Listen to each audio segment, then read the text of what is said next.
시청자 여러분 안녕하십니까? 어제 대구에서 열렸던 국민의힘의 전당대회 대구 경북 토론회가 전환길이라고 하는 극우 김제동, 극우 광대 한 사람 때문에 난장판이 됐습니다. 배신자 논쟁, 극우 논쟁, 물병까지 날아들었다고 합니다. 출입증 비표도 없이 무슨 전환길 뉴스의 기자 자격으로 참석을 해서 일어나서 소리를 지르고 선동을 하고 이런 판이 몇 달 전까지만 해도 집권당이었던 이 정통 보수정당 국민의힘의 전당대회 판에서 벌어질 정도로 당이 망가졌습니다.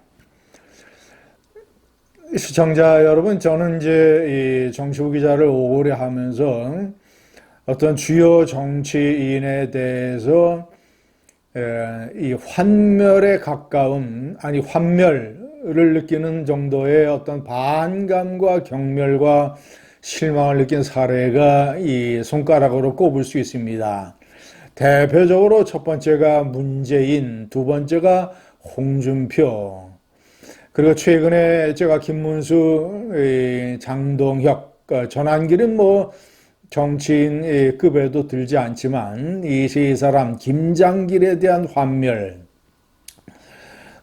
당을 완전히 극우 난장판으로 몰고 가는 이 세 사람, 그저 자신들의 욕심 때문에 그저 이재명 대통령에 대한 반감, 원한에 사로잡혀 있는 이 극우 꼴통보수 책임당원들의 표와 인기와 지지만 얻으면 내가 살 수 있다라고 하는 얄팍한 판단. 첫 번째, 김문수는 비상계엄을 해서 죽은 사람이 누가 있느냐라고 또 계엄을 옹호하고 나섰습니다. 참, 이 경기지사를 할 정도의 사람인가라는 의문을 품을 정도로 세상 물정에 대해서 모르는 참으로 바보 같은 말입니다. 속으로는 알면서 겉으로 저런 일을 하면 그건 아주 얄팍한 위선자죠. 시청자 여러분, 무슨 총알이 난사돼서 사람이 죽은 것은 없지만 비상계엄으로 인해서 장기간 GDP가 수조 원이 날아갈 정도의 경기 침체, 아직도 영향을 받고 있는 자영업자들 중에는 아마도 폐업을 하고 그 가족들이 피눈물의 고통을 겪고 그 중에서 그 가족들이 그 일로 인해서 암에 걸린 사람들도 꽤 많이 있을 것입니다. 언론에 보도는 되지 않았지만 그 일이 직간접적인 원인이 돼서 극단적인 선택을 한 사람들도 있을 겁니다. 그리고 무엇보다도 측정할 수 없는 국민들의 트라우마 피해, 이런 것들을 놔두고 이런 것들을 죽은 사람으로 따지면 수백 명, 수천 명에 해당될지 모릅니다. 이런 걸 놔두고 계엄으로 사람이 죽었느냐, 6시간 만에 해제됐다, 이런 망설, 망언, 요설을 늘어놓고 있습니다. 그저 노욕. 대통령 후보 놀이 한번 해보니까 당의 돈으로 공짜로 해보니까 재밌으니까 이제는 노후를 당대표를 하면서 적당히 지자체 선거 때 공천 권력이나 행사하겠다. 아주 환멸의 극치입니다. 2번 장동혁. 시청자 여러분, 제가 판사 출신이라는 데 대해서 아주 극도로 실망하고 있습니다. 판사 출신 중에서도 엘리트, 대학교 4학년 때는 행정고시에 합격을 해서 공무원 사무관도 했었습니다. 그런 엘리트, 한동훈급의 수재, 법원 행정처 요직에도 근무했던 판사 출신이 세상 물정을 몰라도 이렇게 모르는가? 그 역시 제가 판단했을 때는 머리로 봤을 때 속으로는 아마 다른 생각을 하고 있을지 모른다.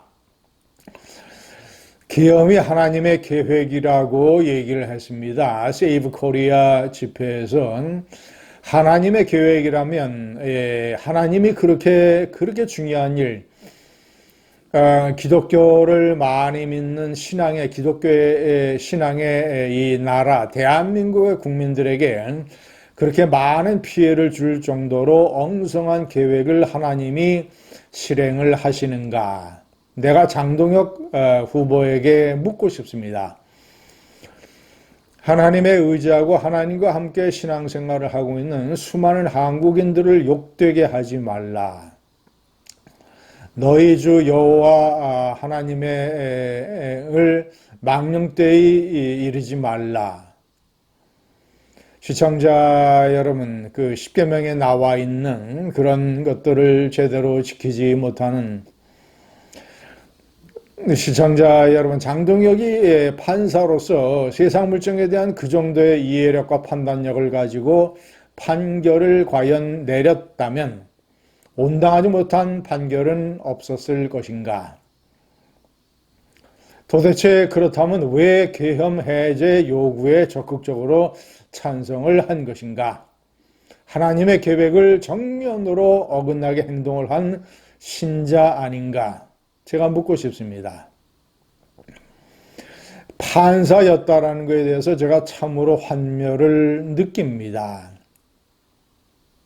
자, 세 번째 전환길 다시 말씀드리지만 극우 김제동 헌법에 대해서 깡무식 탄핵 제도가 수석당원 대통령과 이 국회의원 당원들 간의 당원과 당원들 간의 관계의 대립이 아니라 잘못된 대통령 권력과 이를 견제하기 위한 입법부 권력, 입법기관, 헌법기관, 국회의원 간의 대립의 관계에 관한 문제이기 때문에 어떤 국회의원이든 그가 대통령이 자당 출신인지 여부를 고려해서는 아니 되고 대통령이 대통령으로서의 자격이 있느냐 여부만 헌법기관, 입법기관으로서 판단을 해야 된다라고 하는 헌법의 탄핵 규정의 가장 기본적인 원리를 모르면서 어떻게 자당의 대통령을 자당의 국회의원들이 탄핵할 수 있느냐라고 하는 천치 바보 같은 논리를 인상을 쓰면서 목소리를 높이면서 저는 전한길이가 이 국회의원 배지에 욕심이 있다고 생각을 합니다. 내년도 보궐 때는 적당한 지역이 없을지 모르고 아마도 3년 후에 본인의 고향이 경상북도니까 본인이 이 대구에서 대학교를 나왔으니까 아마도 대구나 경북 지역의 어떤 데를 노려서 마구 그때까지도 이제 꼴통 이 의식에 사로잡혀 있는 책임당원들의 표를 얻어서 공천을 받고 공천을 받으면 자동적으로 국회의원이 되니까 저는 아마 그것을 노리고 있을 것이라고 판단을 합니다. 감사합니다.